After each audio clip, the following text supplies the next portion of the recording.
So good afternoon, welcome. I'm Sarah Davis with the Illinois State Museum, and today you are joining us at the RCC for the Tales from the Vault program, the Oliver S. Biggs family, 4 generations of taxidermy and teaching. So Tales from the Vault is a collaboration program hosted by the Illinois State Museum, the Abraham Lincoln Presidential Library Museum, and Lincoln's Home National Historic Site that allows the public to discover some of the treasures from these institutions' collection. Without further ado, I will turn it over to Meredith, our Curator of Zoology. Thanks, Sarah. Hi, everyone. I am Meredith Mahoney. I am the Curator of Zoology here at the Illinois State Museum. We are coming to you from the Research and Collection Center today, but we're actually in the library. These collections of the Biggs family are stored in multiple different places. So I pulled together examples from that collection here together. So I'll be talking today about the Oliver Stanley Biggs family, multi-generational family who had a natural history museum in San Jose, Illinois, and talking about the development of this museum over the years. So Oliver Stanley Biggs was born in San Jose, Illinois. This is a little town about 50 miles north of Springfield on the Mason-Logan County line. He grew up on a farm and he was taught taxidermy by his mother, Elizabeth. And when he finished college and came back to San Jose, he came back to the farm. In addition to taxidermy, he raised bees. So he had a honey that he was making honey, and he also worked as a banker and a tax assessor in the town of San Jose. But by his early 30s, Oliver had a collection of taxidermy, almost 100 taxidermy mounts that he kept in the attic of the family home. And this became a museum, essentially. He gave tours to school groups from the area. One of our Illinois State Museum librarians, Orvetta Robinson, she was a schoolgirl in Easton, Illinois in 1937, and she actually visited the Biggs family home in the attic and saw this collection. So this was something, it wasn't even just local, it was towns in the area were coming and seeing these exhibits that they were keeping in the family home. Let's see. Some of Biggs's mounts were also displayed in universities like Harvard, Yale, University of Chicago. They were considered extremely good and extremely naturalistic. That was part of Oliver's his pride and his goal for his taxidermy was to make them as natural as possible in how they appeared. And so I brought out some examples of some of the taxidermy we have. These are ones that specifically know that Oliver did the taxidermy from. The collection is quite big, and as we will learn as we go along, multiple sources contributed to it. But these are some specimens that Oliver was the taxidermist for. Let's see, this family grouping of skunks. You can see this photo in the background here. That is Oliver Stanley Biggs in about 1920, and he's posed outside with these skunks to show how they would look in a natural setting. And so we are able to kind of match up the skunks that we have in the collection with these photos as well. And it also gives us an idea of how old some of these taxidermy mounts are, because they don't necessarily have tags or data with them, but having photo evidence gives us a little bit more information about the taxidermy. This albino fox squirrel is another cool example. This was someone's pet. It fell out of a nest and somebody raised it up in the area. And this is in about 1932. And so and albinos don't live very long in the wild for a lot of reasons. It was apparently given to Biggs, and he did this taxidermy mount in about 1933. So about a year later after it was born. And it has a little data information tag with that story. So you're learning not only these taxidermy are, what species were living around the town at the time, but also some of the human stories of people interacting with animals. And this also, the little tag talks a little bit about albinos as well. So it had an educational role as well in this museum, telling people about in albino animals, the eyes are very weak, and over time, actually, animals often become blind. This eagle mount is a golden eagle. This is actually an animal, the specimen came from Colorado. So Biggs, we know, was actually communicating and advertising and actually seeking out taxidermy to come into the collection, in addition to the local critters that he was finding and making taxidermy of. See, we have information in a a journal called the Oologist, where taxidermists and collectors of natural history specimens would exchange. Basically, he would offer for sale things that he had, and he would ask for particular things that he was looking for to fill up his collection. So I don't know how specifically he received this golden eagle, but Biggs was reaching out and trying to build up the collection and displays he had beyond just Central Illinois. But that part of the Central Illinois story really is reflected in his specimens. So the skunk and the squirrel, and this starling is a really cool specimen that we have in the collections that is historical and significant as well. So this specimen was collected at the end of 1929. Starlings are an introduced species in North America. They were introduced into Central Park in New York City in 1890 and 1891. And they've spread across the country. They've spread across North America. They're probably one of the more abundant species of bird today. But this bird, collected in 1929 in Central Illinois, is one of the earliest records of the species in Illinois. So even though Biggs was out collecting what he found locally, he was actually performing this sort of documentation of species and animals that were in the area as well. So these small, even a family taxidermy and natural history collection can have historically important specimens in it. So it's actually really beautiful, I think. So we will move down to, this is another case of additional highly natural posed specimens. These are greater prairie chickens, and we've got a male and a female together with a number of little chicks, and they've been posed in vegetation to show how their feathers are extremely good at camouflaging them and hiding them in the wild. This case, again, has got historical significance. It probably dates back to the early 1900s. So it's again, the elements of these things, it's a family collection, but it also has a historical significance, the specimens that are in the collection.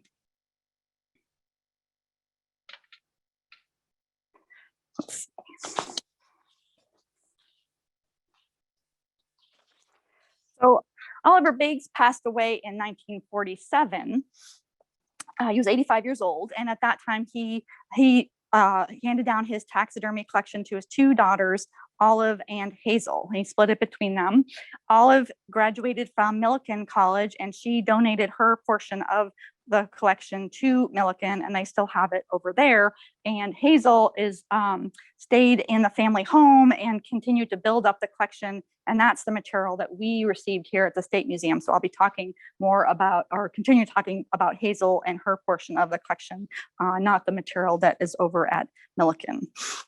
So Hazel Biggs was born in 1889, and she married Samuel Palmer in 1912, and they had two sons and a daughter.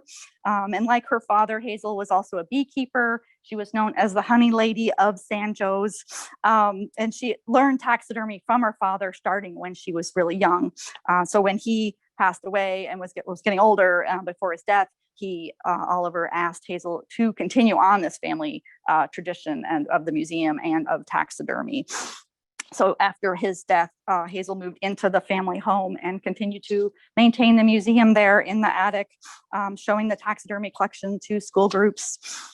She was really knowledgeable. She did a lot of research about wildlife and natural history to bring that into the discussions and the talks she had with the visiting groups in the museum. She also was a professional taxidermist. She had her own taxidermy business. So she was adding to the collection, but also doing taxidermy for customers as well. And she would keep taxidermy specimens kind of in progress to show the school groups as well, kind of how taxidermy was done. That was part of what she wanted to educate about, not just the natural history of the animals, but taxidermy itself as an art and as a profession.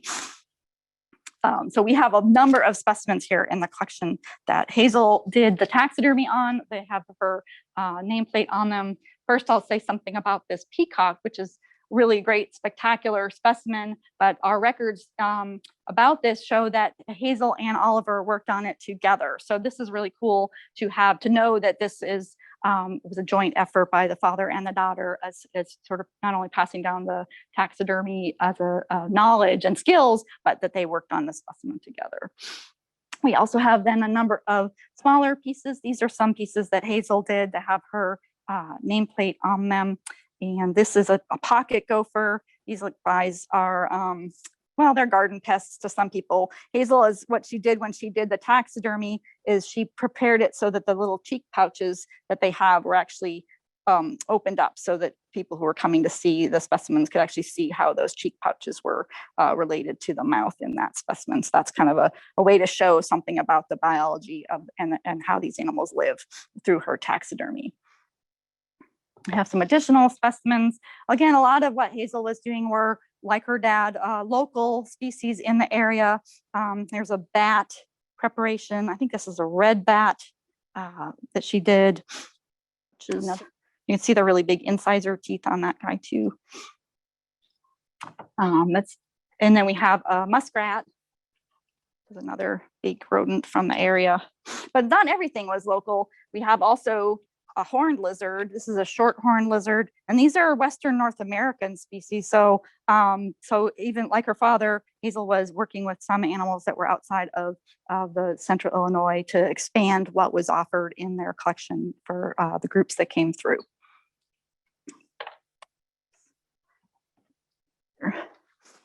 And this here is a pheasant. And we can see this is a photograph of Hazel in the museum. Actually, this is in the museum building that she had constructed later. And you can actually see the pheasant here in the background as well. So we have some really neat photo documents of these specimens that we have in our collection. We have photos showing how they were displayed in that family museum. In the early 1950s, Hazel built a freestanding museum building in San Jose, near to the elementary school and the high school, and moved the collection out of the house and into this museum to sort of have a lot more ease of, I think, having access to school groups and Cub Scouts, things like that, to come to visit. She also arranged for the collection and the museum to be donated to the San Jose public school system under the condition that Hazel continued to work as the curator and run the museum in her lifetime. And then after her passing, she arranged that her granddaughters would then, as long as they wanted to, also continue to work in the museum and maintain the collections there. So the museum itself was dedicated in 1954, and part of the collection that we received as a little dedication plaque. I'll read it out. This museum was erected in memory of O.S. Biggs, taxidermist, by his daughter, Mrs. Hazel Biggs Palmer, in 1954. So she named the museum the O.S. Biggs Museum of Natural History, and the museum really became an important place and an element of the community in San Jose. They had a weekly column in the newspaper, or a regular column, which would have lists of who visited the collection and what sort of donations had come in. Sometimes if there was work going on things, they would be in this little column, like a news column about, that this is what is being taxidermied, or this visitor came, this family donated something. And they really did actually receive quite a number of donations. People in the town would bring things back from vacation, objects and artifacts, things like that, for the museum. And let's see, one significant donation was from the family of Frank Eisenberg. He was another taxidermist from Pekin, Illinois, and his family made a big donation. And we have a number of specimens in this Biggs collection that have tags indicating that they came from Frank Eisenberg and his collection. So this is another way the family could build up the collection and also expand the diversity of creatures that they were showing and letting people see in their museum. So for example, this squirrel taxidermy mount was one, and the little tag indicates that it was mounted by Frank Eisenberg. And he's got a little nut in his mouth. That's a little fox squirrel. And moving along here too, we've got this picture of Hazel with this gigantic possum, and then we've got the armadillo, and the files show that both of these were Eisenberg specimens. But as you can see, they were significant, and even though they weren't done by Hazel or her father, they were still, they were added into the teaching and the role of the museum in teaching and educating about these cool animals around. Let's see. So in the museum, there were actually 3 different parts. There was a natural history, specimen, and taxidermy collection. There were also a library that was available with literature, magazines, and books on wildlife. And then to see Hazel's taxidermy workroom was there too. The school groups continued to visit over the years, and Hazel would give lectures and keep up to date on new information as well that she could give to these lectures. One of her favorite species was actually the bald eagle, and at the time in the 1940s and 50s, they were not as admired as an animal, as a species, as they are today. And so she felt it was really important to talk about bald eagles, to try to give a more positive attitude and positive impression on these birds, so that she had conservation and animal interest and natural history as an important thing, and that animals played an important role in the ecosystems. So there's a few more. These are the Eisenberg. This was another cool thing. I was talking about the Eisenberg collection. He had donated a number of things that were aquatic species and marine species, and this is a dried skate. It wasn't just sort of, I don't know, typical critters. You had a lot of kind of unusual and exotic critters that came in from some of these donations from other people in the area and other family members. So this, and again, we don't know quite how old this animal is. I suspect it's quite old based on some of the what it seems to be made of, and the coloration, things like that, that this is probably, and since we know that the donation happened in 1957, we can sort of backdate it from there as well. Yeah. So Hazel Biggs Palmer passed away in 1960, and her daughter Helen Ames and then her granddaughters Audrey and Marizelda continued to care for the museum collection.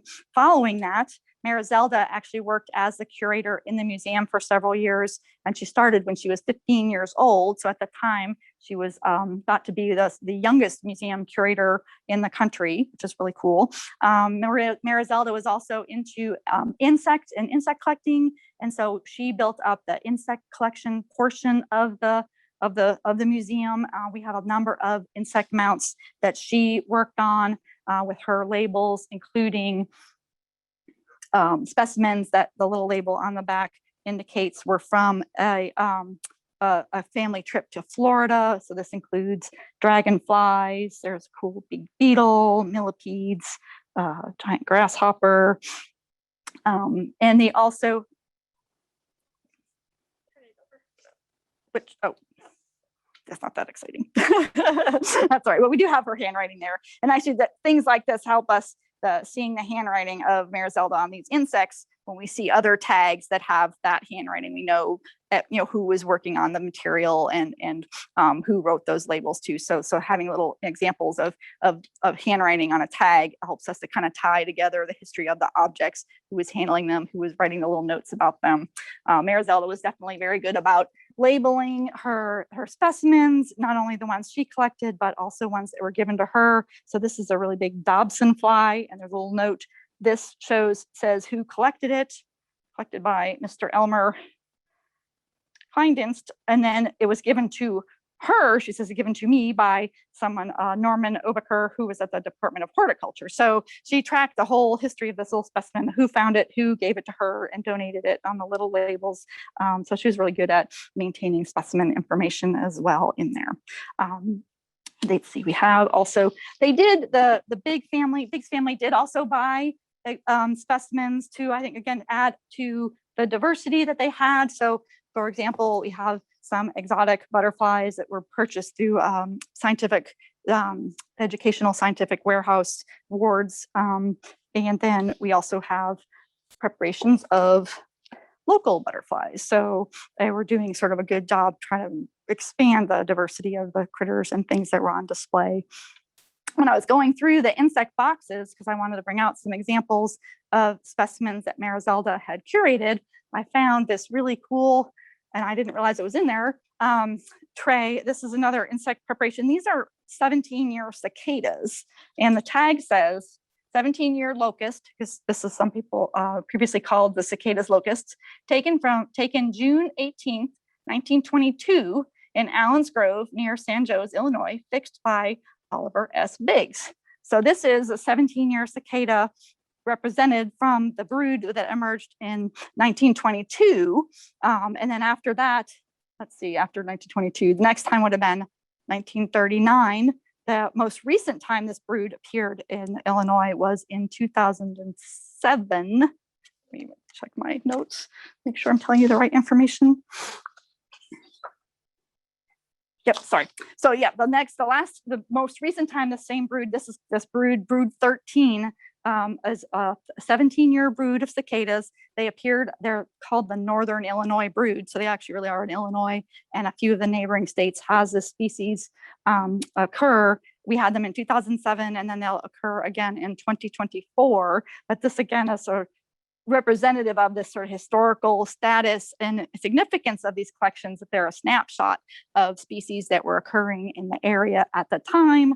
What's preserved here are the shed skins of the cicadas as they came out of the ground, and then a number of adult specimens are here, and then the little twigs at the bottom were preserved to show the damage that the cicadas do to the twigs by not only drinking the sap, but they also, when they lay their eggs in the little teeny twigs, they do a bit of damage, physical damage. So this is a whole sort of snapshot of the cicadas from 1922 that were around San Jose in Illinois at the time. So that is that was a really cool find to sort of connect that. And this year, if people aren't aware, is a cicada year as well. Not the same brood, but there is a brood that's going to be appearing in eastern Illinois in a few counties, and then further east. It's a really big brood geographically, but we just get a little bit of it in the edge of Illinois. So eventually the San Jose School District did take over the running of the museum. The family was still involved with helping with cleaning and some maintenance of the taxidermy specimens, but the museum overall took on less of a role in the community. It was still used in the school system in science classes, and the mounts were used for identification purposes for a number of years from the late 60s up through into the mid to late 1980s. But eventually the school system just couldn't afford the cost of maintaining the collection, and reached out to the Illinois State Museum to see if it was something that we were interested in receiving. And so, which we did, we took in the collection. And since we accepted it, we use those specimens in public programs. We periodically, they'll go into sometimes in exhibits and things like that. When we do behind the scenes tours for school groups and things like that, a lot of these are featured and prominently in that as well. So try to get them into different aspects of our educational and outreach programming as well, to kind of keep up that use and importance of the specimens. Let's see, we did do a piece, we had in the 80s when we first received the collection, we did a small exhibit that we had here in Springfield, and then it traveled to Dixon Mounds, and we had an article about Hazel and Oliver in our Living Museum magazine as well. We tried to keep up that history and importance of the collection as a teaching collection, as well as a documentary collection of species living around central Illinois at the time.